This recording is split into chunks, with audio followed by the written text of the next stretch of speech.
우리의 이슈가 뉴스를 바꿉니다. 세상을 깨우는 황보선의 출발 새 아침. 자, 이 시각 가장 많은 관심 받는 뉴스로 시작하겠습니다. 이현웅 아나운서 안녕하십니까? 네, 안녕하십니까. 이현웅입니다. 첫 번째 소식으로 시작해볼까요? 예, 첫 번째 소식은 장제원 의원 아들 관련 입장 발표입니다.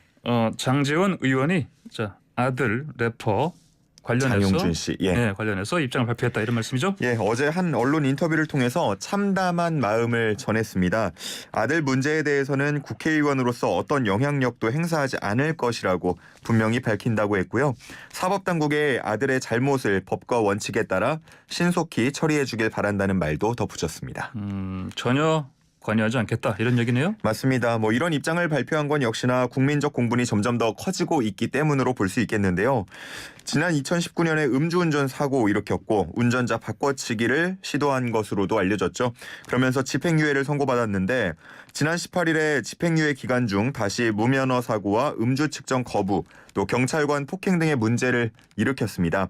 그런데 간단한 조사만 받고 귀가 조치된 것을 두고 아빠 찬스 아니냐 이런 불공정 논란이 또 일기도 했었죠. 이에 진보 성향의 한 대학생 단체는 래퍼 장용준 씨를 구속수사라는 시위를 하기도 했습니다. 장제원 의원은 현재 윤석열 대선 예비후보 캠프의 종합상황실장을 맡고 있기 때문에 아무래도 꽤나 큰 부담을 느끼고 있었던 것으로 보입니다. 예, 윤석열 캠프의 종합상황실장 이거 사실 내려놓겠다는 의사를 밝혔다고 들었습니다. 네, 아무리 이 성인 아들 문제라고는 하지만 여론이 워낙 좋지 않았기 때문에 고민 끝에 여러 차례 물러나겠다라는 뜻을 밝힌 것으로 전해졌는데 윤석열 대선 예비 후보가 만류하면서 현재까지 직을 계속 유지하고 있습니다. 만류해서 직을 유지하고 있다. 예. 근데 국민청원 보니까 그 캠프직만이 아니고 국회의원직도 내려놓아라 이런 맞습니다. 얘기가 있던데 보니까 이런 래퍼 장용준 씨의 반복된 범죄 행위가 국회의원 아버지를 믿고 그렇게 계속해서 좀 자만한 행동을 하는 게 아니냐 이런 주장을 하면서 장 의원의 직을 박탈해야 한다 이런 주장을 한 건데 11만여 명의 인원이 현재까지 청원에 동의한 상태입니다. 한편 그 래퍼 장용준 씨는 SNS에 자신의 죗값은 모두 달게 받겠다면서 사과의 글을 올리기도 했는데요. 일부에서는 또 형량을 낮추려는 거 아니냐라면서 진정성에 의심을 갖는 반응도 있었습니다. 그렇군요. 자, 그럼 이번 사건 조사는 어떻게 진행되고 있습니까? 현재 경찰이 사건 피해자와 목격자 등을 참고인으로 불러서 조사 중인 것으로 알려졌고요. 장용준 씨도 조만간 다시 출석해서 피의자 조사를 받게 될 전망입니다. 그렇군요. 알겠습니다. 자, 다음 소식 주십시오. 네, 두 번째는 주 4일제 대선 공약입니다. 그래요?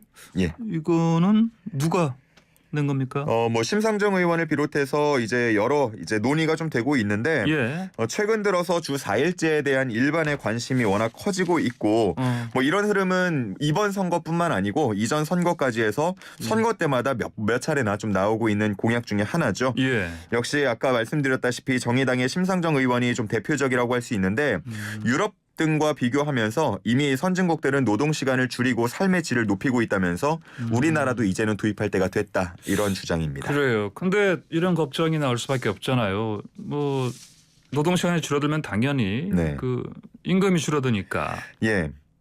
그런 얘기 우려들이 항상 나오는데 이 주 4일제를 추진하는 입장에서는 결국 임금은 이 생산성하고 관련이 되어 있는데 그 주 4일제를 하게 되면 오히려 개인당 생산성이 소폭 증가한다는 OECD 통계라던가 우리나라 KDI의 데이터가 있다라고 하면서 임금이 삭감될 근거가 없다라고 주장을 합니다. 그래요? 그리고 또 대기업이나 공기업만 적용되는 것 아니냐 이런 우려에 대해서는 물론 한 번에 모두 일괄적으로 도입되지는 못하겠지만 단계적으로 추진하면 될 것이며 또 보완책을 함께 만들어 나가면 된다 이렇게 이야기합니다.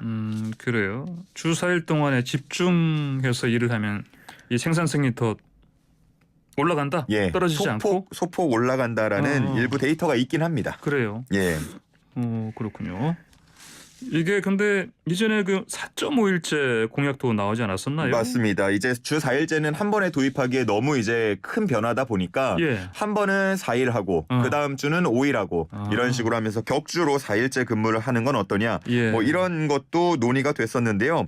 이미 주 4일제나 4.5일제를 일부 기업들이 시행을 하고도 있습니다.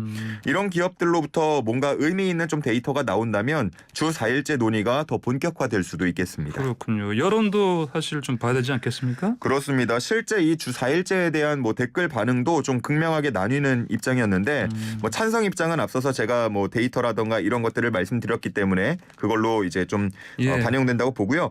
그 반대 입장을 한번 말씀을 드리자면 그 관광업이 유럽 같은 경우는 관광업이 워낙 발달해 있다 보니까 그런 나라와 비교하는 거는 좀 옳지 않다. 예. 적당하지 않다. 이런 반응도 있었고요. 산업에 따라서 따로 적용을 해야 한다. 이런 반응들도 있었습니다. 또 중소기업의 인력난을 모르고 하는 이야기다. 이런 반응도 나왔습니다. 그렇군요. 알겠습니다. 다음 소식 주십시오. 예, 이번에는 주목받은 두 가지 배송 논란 살펴보겠습니다. 배송 논란이 어떤 내용입니까? 먼저 첫 번째는 쿠팡의 로켓 배송 논란인데 한 이용자가 지난 5월에 남긴 리뷰 글이 좀 뒤늦게 다시 주목받았습니다. 이 이용자는 식사 대용 상품을 24개 주문했는데요. 다음 날 보니까 각 상품이 한 개씩 들어있는 24개의 박스가 도착해 있던 겁니다. 예. 해당 이용자는 이 제품의 부피가 큰 것도 아니고 충분히 한 박스에 넣어서 보낼 수 있었을 텐데 황당하다면서 박스 포장을 풀고 정리하느냐고 고생했다는 리뷰를 남겼습니다. 그래요? 근데 어쨌든 24개면 각각 다른 상품일 텐데 그래서 이렇게 다른 그 상자에 사실 쌓아서 보냈을 것 같은데. 같은 상품을 24개를 이제 주문을 했는데요. 같은 상품이라고요? 네. 근데 이제 각 하나씩 이렇게 넣어놓은 겁니다. 언뜻 이제 생각하면 좀 이해가 잘 안 되는데 예. 이게 제가 좀 설명을 드리자면 이 빠른 배송을 위해서 그러니까 빠른 배송은 어떻게 되냐면 밤 12시 이전에 주문하면 다음 날 새벽이라던가 아니면 다음 날까지 이렇게 배송을 해주는 서비스입니다. 예. 이렇게 빠른 배송을 위해서 각 물류센터에서는 일부 물량들을 선구매해서 미리 포장을 해놓습니다. 데이터를 활용해서 빅데이터를 활용해서 수량이나 이런 것들을 통해서 이미 그 다 포장을 해놓고요. 주문이 들어오면 즉각 배송 이거 위에 그 주소지만 붙여서 바로 출고가 되도록 만듭니다. 그리고 허브 물류센터를 거치지 않고 바로 고객에게 가도록 이렇게 그 시스템이 되어 있다 보니까 그래서 빨리 가는 거구나. 그렇게 빨리 갈 수 있고 다만 이제 한 개씩 이렇게 배송이 되는 경우도 있다. 이전에도 사실 비슷한 논란들이 좀 몇 번 있어 왔는데 과대 포장으로 인해서 주문하면 죄책감이 든다 이런 반응들도 있어 왔습니다. 그랬군요.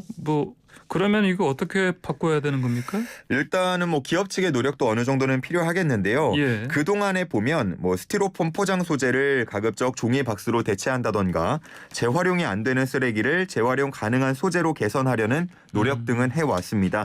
하지만 이런 게 좀 정상적으로 보기는 어려울 수도 있기 때문에 보다 적극적이고 근본적인 해결책을 모색해야 한다. 이런 목소리들 나오고 있습니다. 아까 처음에 두 가지라고 했잖아요. 배송 논란이. 맞습니다. 다른 건 뭐예요? 다른 하나는 이제 배달 얘기인데요. 송도의 한 아파트가 오토바이의 지상 출입을 제한했습니다. 인천 송도 쪽에?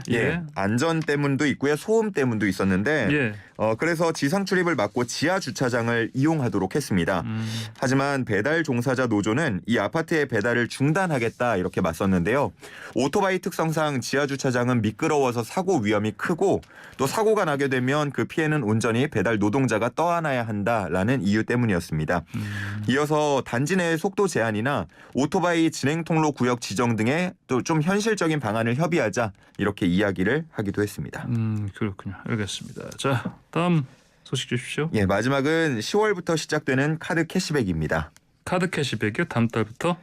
상생 소비 지원금이라고 불리기도 하는데 이제 오늘 구체적인 시행안이 발표될 예정입니다. 일단 전체 개요를 보자면 지난 2분기 4월부터 6월까지의 월 평균 사용액보다 많이 쓰는 초과분에 대해서 10%를 환급해 준다라는 정책이고요. 한도는 1인당 월 10만 원까지입니다. 그래요? 월 10만 원이요? 맞습니다. 월 10만 원. 알겠습니다. 이게 총 예산이 7천억 원 정도 배정이 돼 있기 때문에 지금 정부에서는 한 2달 정도 진행이 되지 않겠느냐 이렇게 보고 있습니다. 알겠습니다. 오늘의 많은 관련 여기까지 듣겠습니다. 고맙습니다. 네, 감사합니다. 지금까지 이현웅 아나운서였습니다.